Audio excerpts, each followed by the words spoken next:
Hello everybody and welcome to the Real Housewives Edit. My name is Elle and I'm here to talk about the two loves of my life, editing and housewives. Oh my gosh, you guys, the season premiere of the Real Housewives of Potomac. Potomac ladies are my absolute favorite franchise. I think they have the most amazing storylines. I think they are still very authentic and real on camera. I think a lot of them really show everything. They just seem to not be as polished or as aware as some of the other franchises have gotten. Not to bag on the other franchises, but I just feel such an authenticity from the Potomac franchise, and I really hope that it stays there. Today we're going to be covering the Grand Dame's spring fling party. I really hope I get this video edited and out before I have my baby. If I don't, maybe this will be coming out super late, but I really hope you guys still enjoy it. Thank you guys, as usual, for subscribing. The last time I checked, the subscriber count was over 2,200 subscribers, which just means that this community is amazing. You guys understand the depth of these shows, and it truly makes me feel less alone. So I'm so grateful to all of you for liking, subscribing. Some of you have given me a super thanks, which just goes to my iced coffee fund, and I'm so appreciative of that. Just watching the videos is enough for me, so thank you for all that you guys do. Let's jump right into it. I'm celebrating life that I made it through the pandemic. We don't have our mask on, we can shake our ass a little, and I'm turning 59. Hello. 5'9". Hello, hi Vivian! I'm good. Good to see you. Okay, so what they've done a lot with this kind of premiere episode, there's a lot of contrast being built. Some of the earlier moments in the episode is where they are sort of showing these interstitials of a lot of spring being sprung, right? You see like bees and flowers and things like that. But an interesting sort of thing that they're doing is they're showing like the flowers and then they're sort of fading the color out, kind of giving like an ominous tone to it.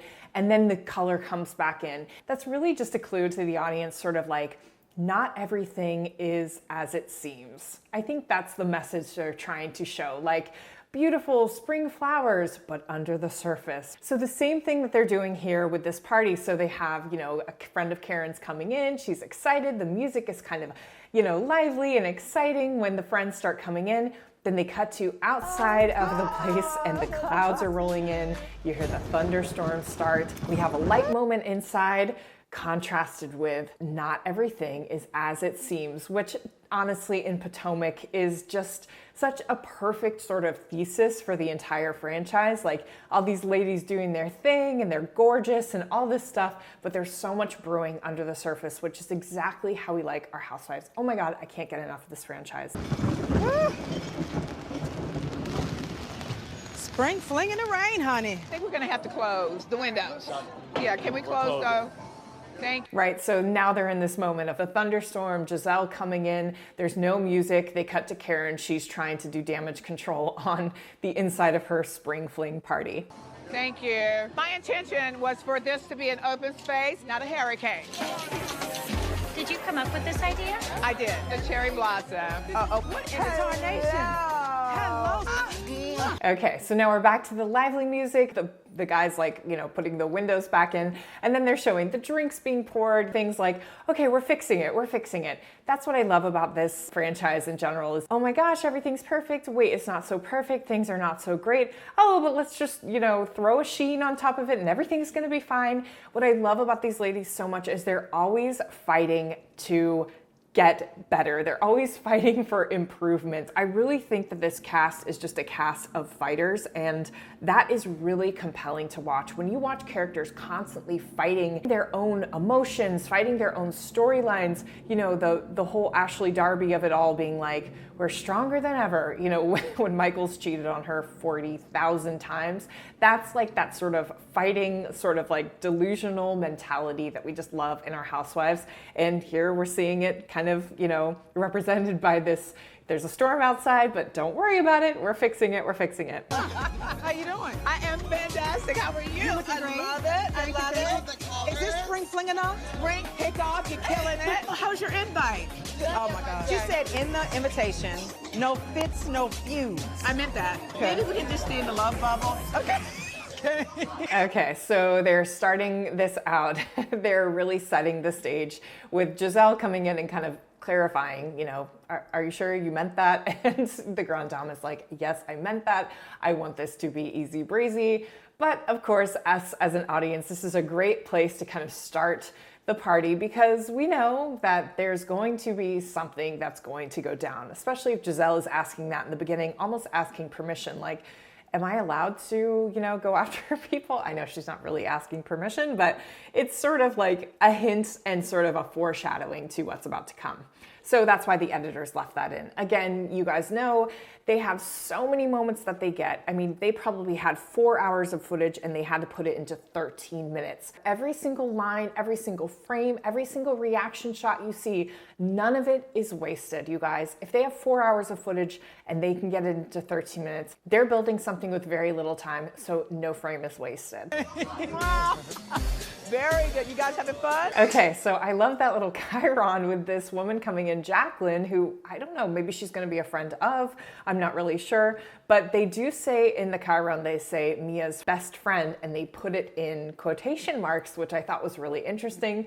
Usually aren't quotation marks used when it's sort of like ironic or sort of like not real. I just felt like that right there was like foreshadowing to the future, and I'm curious about it. Welcome, welcome. Beautiful. Are the shrimp good? Super good. I gotta agree.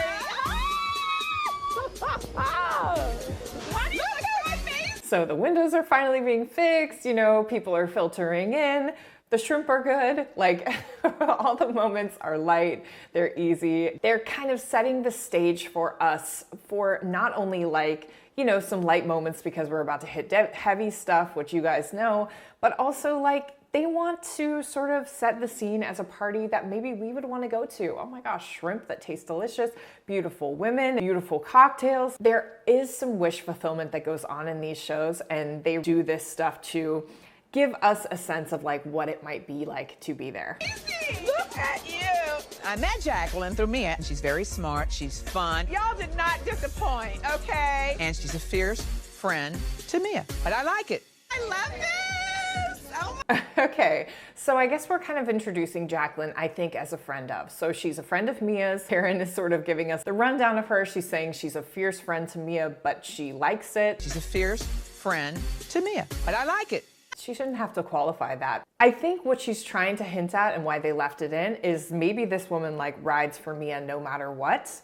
But then again, we had the quotation marks. So you guys see there's a lot of conflict going on just in this 30 seconds of sort of introducing Jacqueline. We have the quotation marks. We also have Karen saying, you know, she rides super hard for Mia, almost implying that that can be a problem. So they're planting a lot of seeds in our head just with these tiny, tiny little moments. I love how you can watch this stuff and just think like, oh, it's no big deal, but it's going in unconsciously to your psyche, and it's really building drama for you in your head before it even starts. Oh my goodness. Let's have some fun today.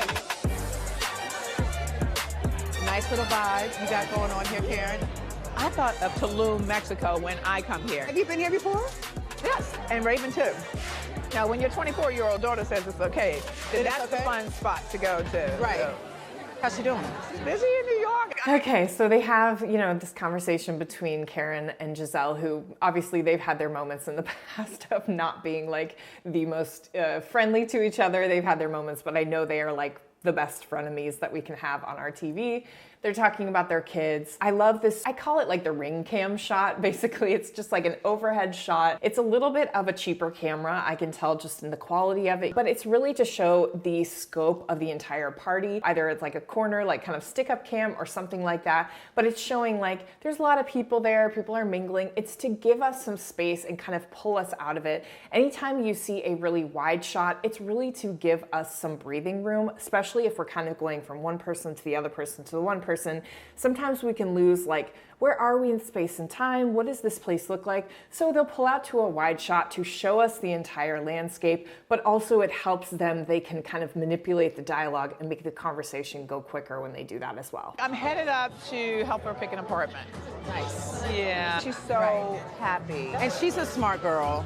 Thank you. Yes. As are your girls, by the way. Wow, they're growing up. They're growing up. How are you going to handle becoming an empty nester? I'm going to cry, then I'm going to find a boo that I'm going to be with all the time.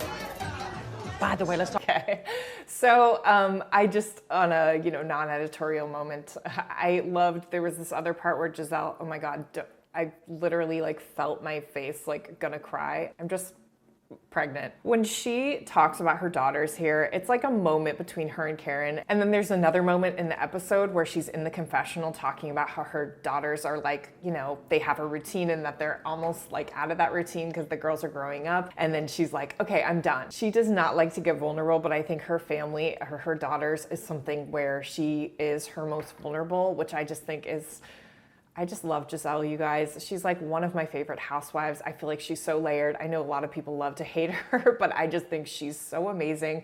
And this vulnerability from her, I love seeing it. And you see it kind of come out with Karen, which is building a storyline for them. Their friendship runs deep. Whether or not they have frenemy, moments or not, they do have a deep friendship. And so we are seeing a moment where Gizelle kind of gets vulnerable with Karen. Although she's making light of it, there is some vulnerability there, which is just showing us as an audience that their relationship is deep. By the way, let's talk about Ashley. The more I think about it, Karen, what? She lying. Okay, sorry. So then they cut to her hands, which sometimes you guys might be like, why are they cutting to the hands? The reason is because if they were to just stay on the faces and cut out the amount of dialogue that they probably cut out, it would look really weird. In some of my previous videos, I've talked about this, but me being right here talking straight to the camera, I can easily cut out pauses and things like that because it's just me talking to the camera. But when you have a scene between two people, you need coverage to be able to move the conversation along. And coverage comes in all forms. It can be the wide shot, it can be a shot of drinks, it can be a shot of Karen, it can be a shot of hands. So basically they cut in Gizelle's hands and they put an audio underneath of her saying like, anyway, let's talk about Ashley. Could have been how the conversation went, but my guess is there was a lot more said before they actually got to that moment. But they know, they only have a few minutes, so they got to push the conversation along. Lying. She ain't get no divorce. You've been divorced. You call an attorney. I know. You start there. I don't think she wants a divorce. I think Ashley's a smart girl. Yeah. She wants a house. Yes. Michael wants to stay in Concrete City. Apartment and there's no room for the kids. Oh my gosh, just seeing that apartment filled with kid toys, like it stresses me out. Just that apartment in general stresses me out. To have kids that high up, like would stress me out. I know that's so weird. But also all the toys, and Karen kind of giving some insight on how like Michael wants to stay there. He wants this like bachelor pad. He doesn't want these like, it's Michael Darby. I'm not even gonna get into it. I'm not going to get into the Michael Darby opinions of it all because I'm trying to keep this positive. What was interesting from an editorial perspective, they took all of the color out when they're showing this Concrete City apartment, except for the toys. It's sort of to show like how out of place these kids' toys are piled up in this apartment that Ashley obviously does not want to live in anymore. She wants a house. She wants to like live that domestic life. I totally get that. The music that they bring in also is like sort of the fun mirror circus quirky music behind it. Sort of like these two things do not belong while Karen's explaining this. So this is her way of getting a house? I think it's her way of getting many things that she wants Michael to do. Ashley has learned how to play the game. Oh God, I'm not made for this. Okay, so Karen says, Ashley has learned how to play the game. what are they going to cut to? Oh God, I'm not made for this. We have women talking about another woman. They're going to cut to where that other woman is just to give us scope, just to give us location. You hear the wind blowing and you hear Ashley's voice come in and you're like, oh, there she is. Is this the place? Okay. Okay. Okay. Is it? How do I get through here? Oh God. I was shocked sitting in the park because it was like a 360 turn. And I, like you, was like, wait a minute, what happened? So now they're just cross-cutting between the conversation about Ashley and where Ashley is. In some kind of form, part of us should be like, oh, they're talking about her and she's coming in. But since it's Potomac, we're not that worried because they all just talk about each other all the time. And as you're gonna see coming up, they tell each other like, oh, I'm talking about you right now. That's just what they do. What happened to the divorce? Get myself together. Oh, we're talking about you. Really? Okay. My ears were burning. What? I love that. They just call it out. We're talking about you. And she's always like, oh, no problem. What? I mean, We're talking about this is spring fling on a whole new level. Oh my God. I know. I decided to show out a little bit today. Okay, this is not spring fling. This is spring spin. Okay, so as Ashley kind of takes her jacket off and shows, you know, her body and her cute dress, they do sort of that knife sharpening sound. I decided to show out a little bit today. It's kind of giving us like, oh, single Ashley. This is single Ashley right now. This is not just mom of two going to be single mom of two, but single Ashley out on the town. Spring kickoff. Okay, Ashley, what is going on? I know you said you're getting divorced, but Ashley is just a bombshell in the streets. She is killing it. I'm good, Ashley. And then they cut to that kind of supportive confessional from Karen.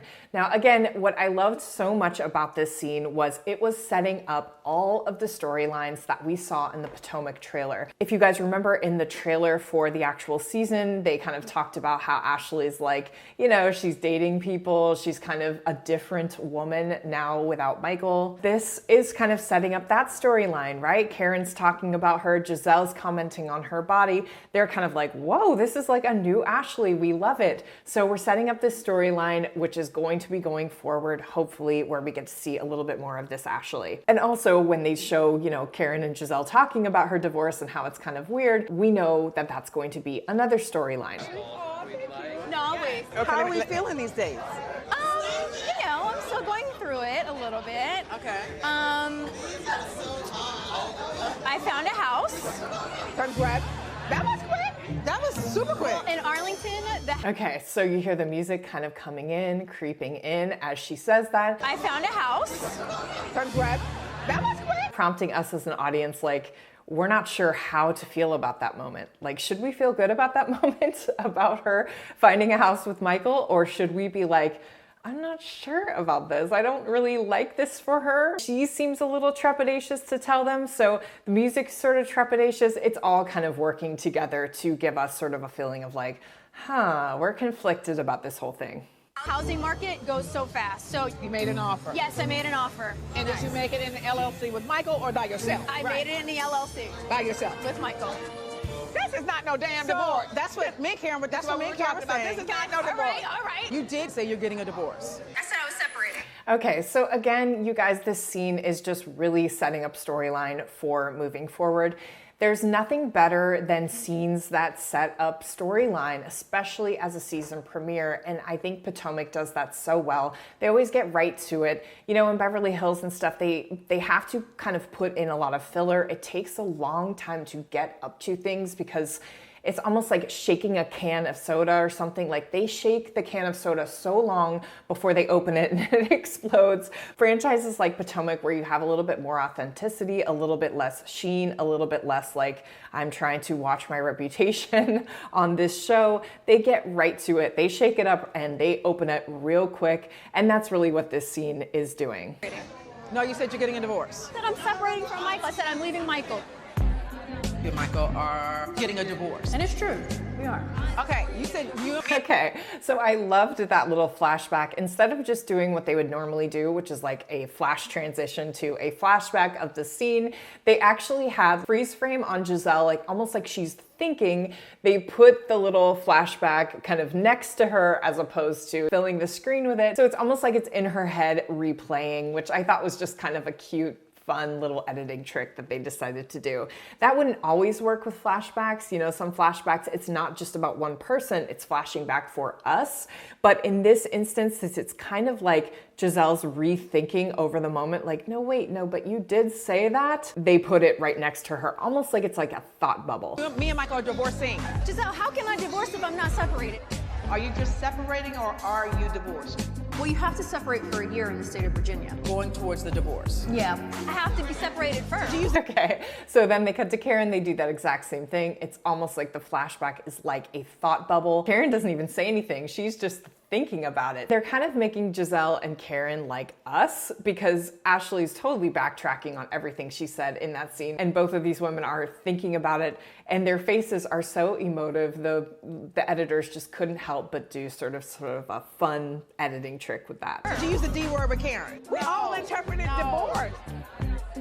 But no one buys a house with a husband they divorcing. Nobody. Like, that doesn't make any sense. I've been divorced. Why? Okay, so you guys see kind of between those two music cues, so they end that one music cue. With Karen. We all interpreted divorce. And then as Gizelle says, But no one buys a house with a husband they divorcing. which is a very important point that they all want to make to Ashley, it's silent and then it goes into another music cue. Nobody. Like, that doesn't make any sense. They use silence to emphasize a point that someone's making, and what Gizelle here is saying needs to be emphasized. So they take out the music, and then when she's done and she's about to talk a little bit more, they ramp into something else. Why would I buy a house with Jamal Bryant and I'm divorcing him? Why would I do that? I wouldn't. Robin wouldn't buy a house with Ron. Robin's the only name on that house. Well, look, today. What? I'm just saying, it's just not making sense. Loved that moment so much because Gizelle just basically spilled tea on her friend that no one else knows, that actually Robin's the only one on the deed of the house with her and Juan. And the music sort of does that like slow down, like almost like a record scratch. Robin's the only name on that house. Well, look, today. What? Both Karen and Ashley are like, whoa, this is information we don't know and we probably shouldn't know, but actually that's tea and we like it. And the editors play with it by doing that music awesome and drama-filled and gossipy, which is the way we like our shows. It's not making sense. You're lying to me.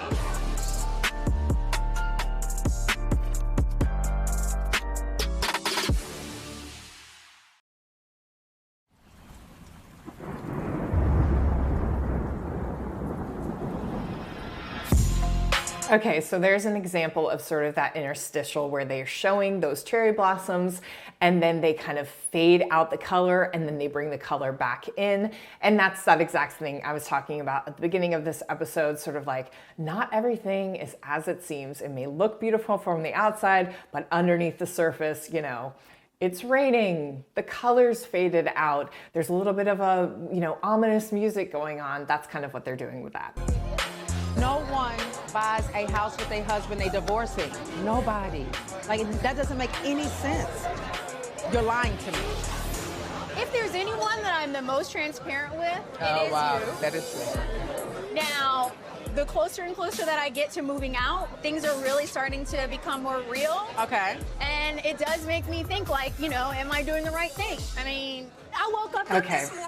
So you can hear that music transition when she says the thing, I'm not sure if I'm doing the right thing, which is really the reality, I guess, of this situation, which I still don't understand. I don't understand it. But the reality of the situation is that she's just a little bit afraid of doing this, which I do understand because she has two small kids. But when she says that, the music sort of goes out. And I had a coochie craving for Michael, and So y'all got it on?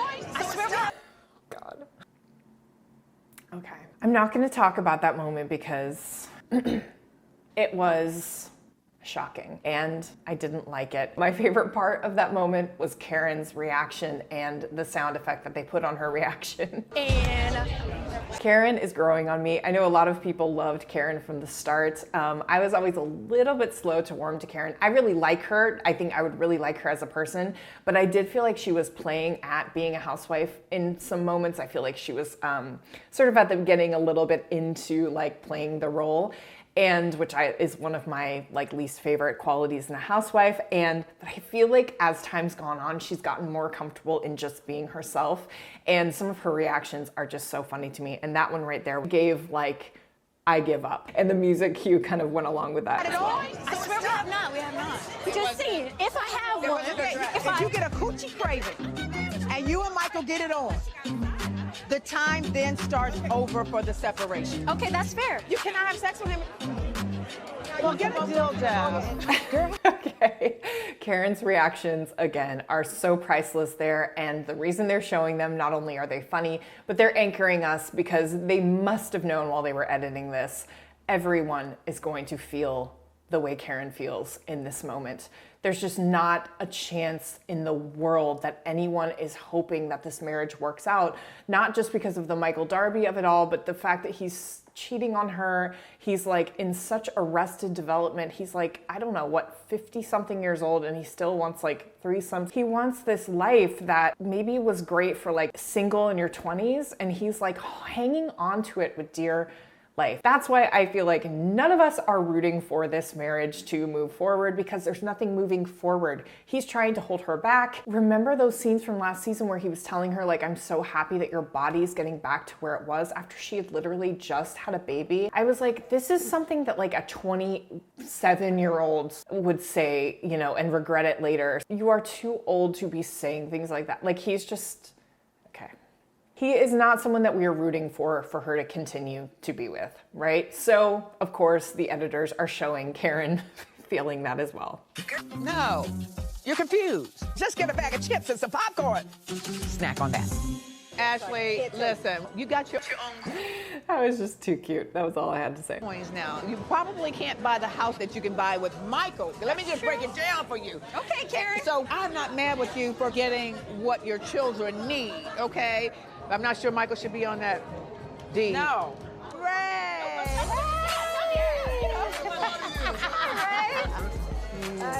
Okay, so they had to cut out of that conversation. Obviously, you know, Ray probably did walk in at that moment.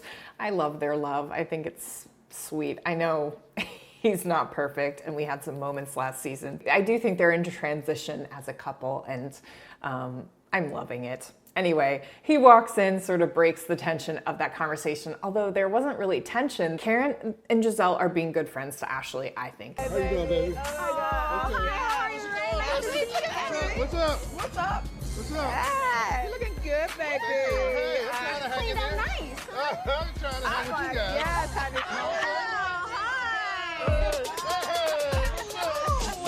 How you doing? Hi, Chris. How are you?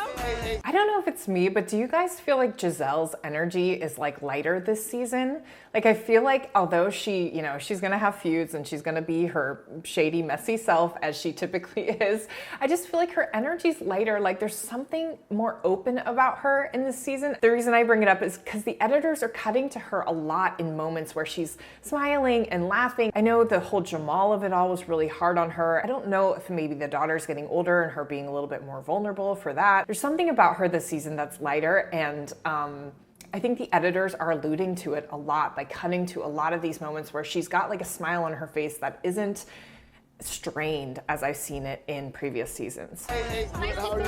You as well? How's everything? Very good. Very good. Hi, sir. Hello. How are you? I'm well. How are you? You wearing the pink today? Well, you know, I do a little something. So we have a signature drink, and whatever else you want. I got mine. I'm good. You want to? Okay. So this moment that I feel like they left in, you know, they have Gizelle kind of talking to Chris, and then they show this moment where she's kind of saying like, we have a drink, you know, she's being cordial. She's kind of being almost like hostess. This moment was clearly left in for a reason, because he's almost blowing her off. He doesn't even say thank you. He's not being that cordial, and he kind of walks away with her. He almost like rolls his eyes. The reason why I think this was important, why they left it in, is because we know there's a plot point later where Gizelle says that Chris like slid into her DMs. And I don't know if this is sort of setting the stage that like Chris doesn't even really like her, or they already have some bad blood. Something about this moment just feels a little bit off, and the editors definitely left it in for a reason. You want to stay here? I'm going to go say hi to my friends real quick. Okay. Yeah. Oh, go yes, ahead. thank you. Yeah. Look at these beautiful ladies. So you've been good? Yes. Tired, very tired. Okay. But good. Where are my edges? That's how I feel. I have no edges. Between my IVF journey and an album release, it's a lot. I'm grateful though. I ain't complaining, Lord. I'm happy. Thank you. So, I need, like- Gizelle, were you cleared up any with the Okay, so again, setting up some storyline for Candace, right? Even in her confessional, she's saying, I've got so much going on. I've got the IVF thing, I've got the album, but I'm grateful for it. I love Candace. I think she's messy. I think she's great for this franchise. I think they need to keep her always. conversation with Ashley? No, I'm still confused. I tell you, I love that she opened up and said it Yes. doesn't work like that. Yes. What doesn't work? Meaning you They're and the buying a man- home together. Yeah, and then But they're divorcing, Yeah. allegedly. Ashley told us that they're getting a divorce.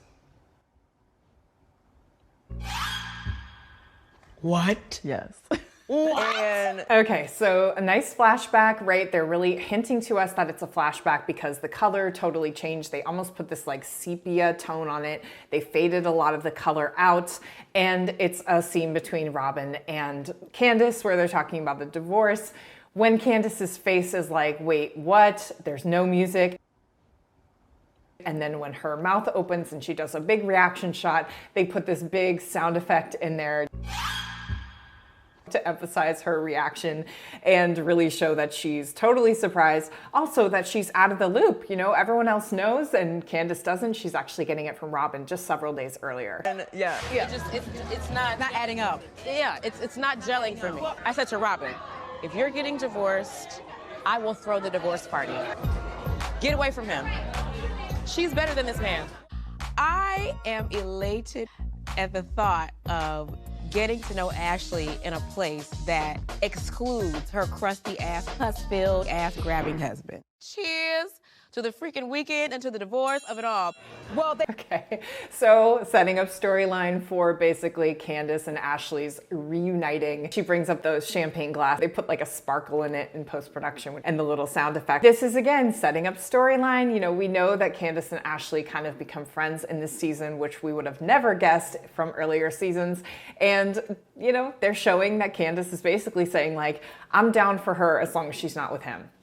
Cool. well, they found a house. Together. Yes. Can I sit here? Or Yes. Okay. This is what I've been waiting for.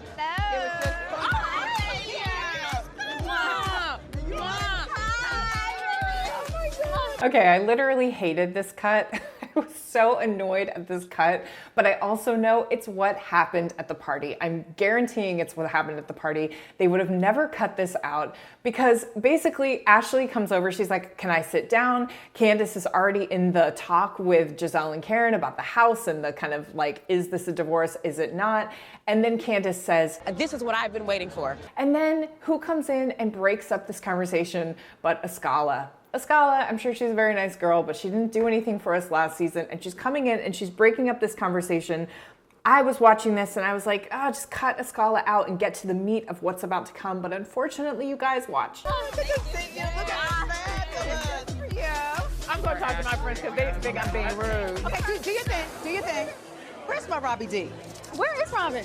I'm going to call her. Where's Wendy?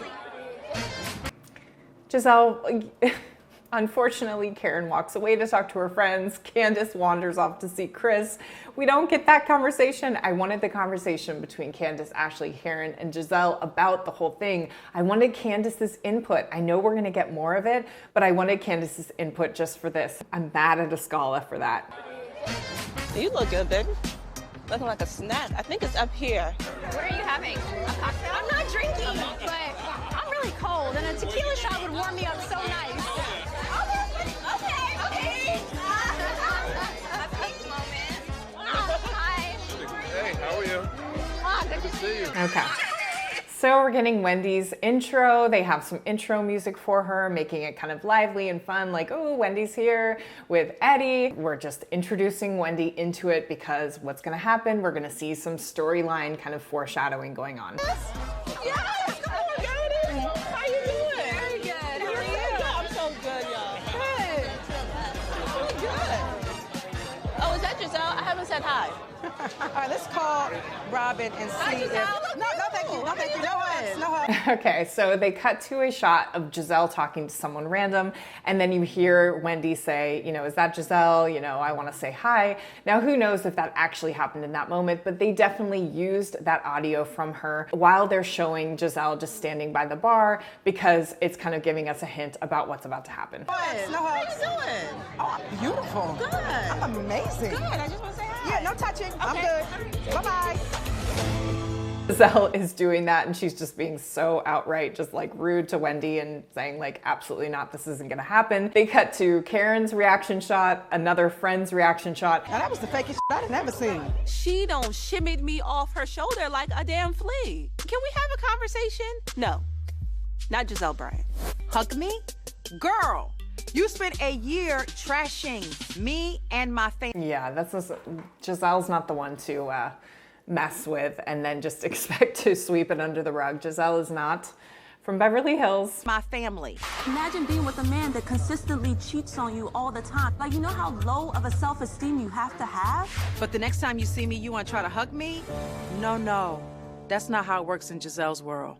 How I'm good. It turned out. Of course, they had to flash back to that scene from last season where, Wendy was really on the defense with Gizelle that whole season and was really, really tearing her down a lot.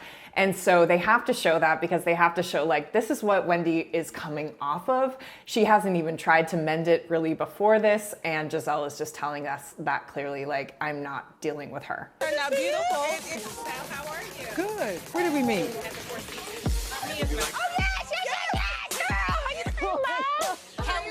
So that's kind of showing my point again, like, why did they need to show that clip of Gizelle, like, asking this woman, where they met and then being reminded of it and then her whole demeanor changes? Why was that there? I honestly believe that the editors are including more shots of Gizelle with this little bit of a more, I don't know, lighter kind of personality to her. I think Gizelle has been sort of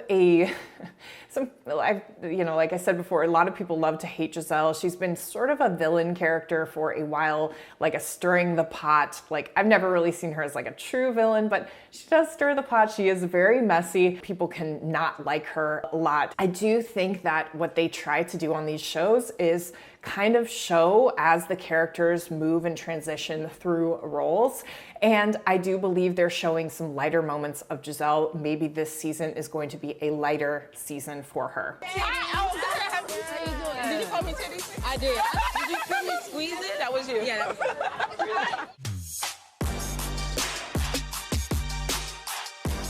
Okay. Don't let me fall. Okay, the dramatic music comes in when Mia is entering the building. Okay. Obviously, it's foreshadowing what we know is going to happen, which is where Gizelle is going to just lay it out with Mia without even saying hello. This music is very dramatic as she enters with G behind her.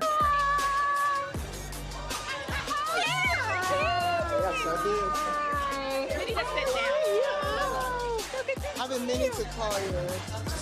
You want to find a drink? Yeah. Yeah? Wait a minute. Okay, Miss Mia. Hi. Well, I would love to talk to you if you have a minute. Of course. So this is what no cancer looks like? What does this look like? Okay, very interesting cut there. So after Gizelle says, This is what no cancer looks like. Mia's reaction is almost like laughing. And you guys see it for a very split second. And the reason why, it's left in is because Gizelle is finishing her sentence, but then they cut to this reaction of Mia where she's not happy about it at all. Hi. It was a very weird cut for me. I have a feeling that Mia's first reaction to it was a little bit lighter, and there was probably a lot more said before she did get offended. They're not trying to put it together to make her look offended. I think she really was, but I would be curious to see what actually happened on set there, because it does seem like Mia was laughing at that, and her switch to this, concerned face was a little too quick, and in my opinion, just not really how it happened. But they're not trying to, again, fake some narrative. They're just really trying to show, we need to get to the meat of it. Maybe they had a funny interchange before it actually turned sour or before her reaction changed. But I just thought it was a very interesting cut and wanted to point it out to you guys. Is this cancer or no cancer? This looks like I've arrived. I have a question for you. Did you talk to her about her social media? I mentioned it to Mia that you all had a lot of questions, and I told Mia if she wanted to answer these questions, great. Do you mind answering? Of course. I answer questions always. I'm very transparent. You guys. Speaking to you honestly. So as they're sort of questioning Mia, they cut outside to Robin walking in as well. We're building all the ladies into the scene, building all of the storylines that we're going to see this whole season. Basically, it's an editor's dream because they're setting up just like in a volleyball match or something. Everything's being set up in the air, getting ready to be hit over the net. This is a big storyline where they're talking about Mia's kind of illness, and so they have to cut to Robin walking in, because if Robin just kind of shows up, it doesn't have the same effect as all these other ladies have had these bigger entrances. Honestly, reading all of your social media, part of it you changed. Your first post you edited. It seemed very, look at me, I need attention. When it's just Mia, girl, I didn't think you were that girl that needed attention. I know. So then why? I'm fine, Robin. How are are you? You look beautiful. Okay, I like that little moment where Gizelle's like fixing Robin's hair. They have a deep friendship, and I feel like you can really only do that to someone that you have like a deeper friendship with. Seems extremely like, look at me, I need attention. And I said and to you agreed. all, no, I did not. I said You agreed. I said I would not choose to use social media, but I certainly didn't agree that what You she said did it was weird. You're saying that her choice of communication is weird. I agree that it's different, but I think we got to hear her out. I need clarification. That's fine. And so, Okay, so they use that flashback because it's really telling Karen's point. Gizelle's trying to bring Karen in on this, and Karen's like, no, no, no. And I remember in that scene, Karen was being very careful about how she was phrasing things to kind of keep her support of Mia in this whole situation. sorry. So, yes, to answer your question, I don't need attention, quite frankly. what I'm saying. You have But a what I beautiful- was using my platform for was for a purpose. What was the all right? purpose? And so the purpose is, I was hurting. Okay, I thought that was funny too. The editors did not help Mia out in that moment at all. You know, she said, I used my platform for a purpose. And then when Gizelle asks her what the purpose is, So the purpose is, I was hurting. they let that beat kind of play out, which they could have just cut right to her actually saying, I was hurting, but they let her kind of play out where she's thinking. What they're trying to imply is like, there was no purpose. She doesn't even know what the purpose was. She had to think about it. I'm not saying that. I'm just saying that's kind of what I got from that edit. They let that moment play out to show that she's scrambling a little bit in this moment. A phone call that I had cancer and I was broken. They said you have cancer. They said, what your test results came back and it looks like you have lymphoma, okay? And after crying with my husband, crying with my kids, going to the... Okay, so after she says that thing about, you know, it looks like you have lymphoma, you hear the music kind of come in a little bit more serious, and you see Gizelle's reaction. Looks like you have lymphoma, okay? And after crying with my husband... I believe that reaction was pretty authentic from Gizelle, like, oh shoot, if they did say that to her, that's not just like, hey, we need you to come in for some more tests. That's a little bit more serious than what Gizelle thought it was. I went to the doctor, I was in the hospital, I was going through everything. It's been like hell, okay? Okay. So for you to sit there and say that you think I was doing it for attention... I didn't you. Oh. Talking about my health. Yeah. Okay, so you guys heard the big stinger when she said, you know, F you to Gizelle. Attention. I didn't you. Drama is here, almost like lightning and thunder outside. Now remember, we've been building this whole scene with sort of like pretty sheen. We have a beautiful party, we have beautiful cocktails, we have beautiful flowers, but there's a storm outside. Nothing is as it seems in Potomac, and that's really what's going on here. You know, in this moment, they're doing that same thing, that sort of stinger, which feels like lightning, thunder. It's just sort of very dramatic.